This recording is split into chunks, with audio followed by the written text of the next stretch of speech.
The rest of the news Tuesday. Good morning for the last day of January, the 31st, the day when in 1865 the U.S. House of Representatives passed the 13th Amendment to abolish slavery, which was ratified later in the year. Alan Lomax is famous as the man who hauled a recorder around the South to record the beginnings of what became the blues and rock and roll. He began those field recordings in the mid-1930s. He was the first to record Muddy Waters and Woody Guthrie, and a very long list of American musicians and styles. He always wanted what he called a global jukebox so that everyone could hear the music. Alan Lomax would have been 97 today, and to celebrate, Global Jukebox Records is releasing samples of his recordings as downloads. Google Global Jukebox, or look for the New York Times story on the Rest of the News Facebook page. There's some samples there. Lomax made the first recordings of Mississippi Fred McDowell in 1959, who has since been covered by everybody, including the Stones and Jack White, who has a new release due out in April, his first solo album called Blunderbuss. Politics gets musical today. Newt Gingrich is being sued by Rude. Rude Music, owned by Frank Sullivan, who wrote the Survivor hit Eye of the Tiger, famous as the anthem from Rocky III. The lawsuit alleges that Newt has been using the song as his walk-on music at rallies since 2009, wants damages and cease and desist. Here's a funny Fox story. Last month they ran a piece complaining that the Muppets was brainwashing kids against capitalism, because an oil company executive was cast as the villain in a sketch.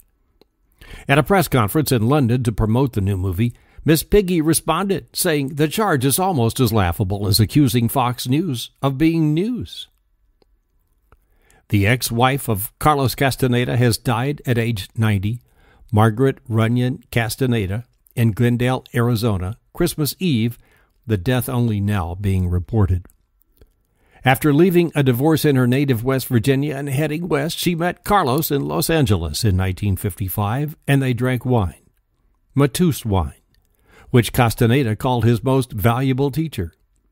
Shaman Don Juan's last name in the books was Matus.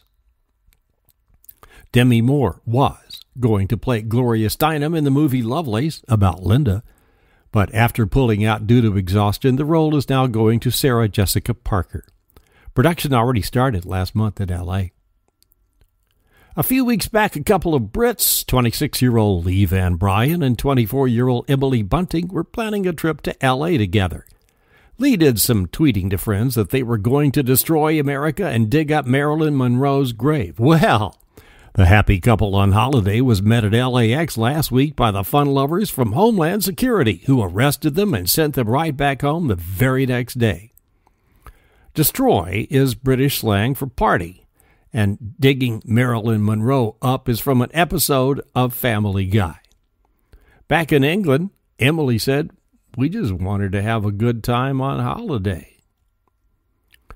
Wrapping up the last morning of January with an update on presumably the world's first marriage between a person and a building in Seattle, a gay marriage between a blushing bride, Babylonia Ives, and an old warehouse, she's a female warehouse, scheduled for demolition in the Capitol Hill neighborhood.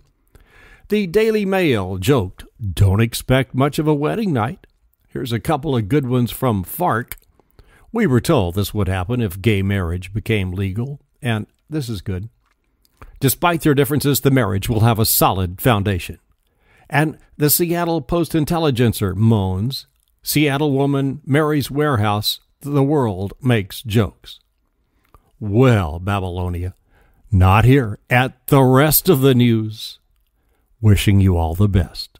Until tomorrow, this is Dan Earhart.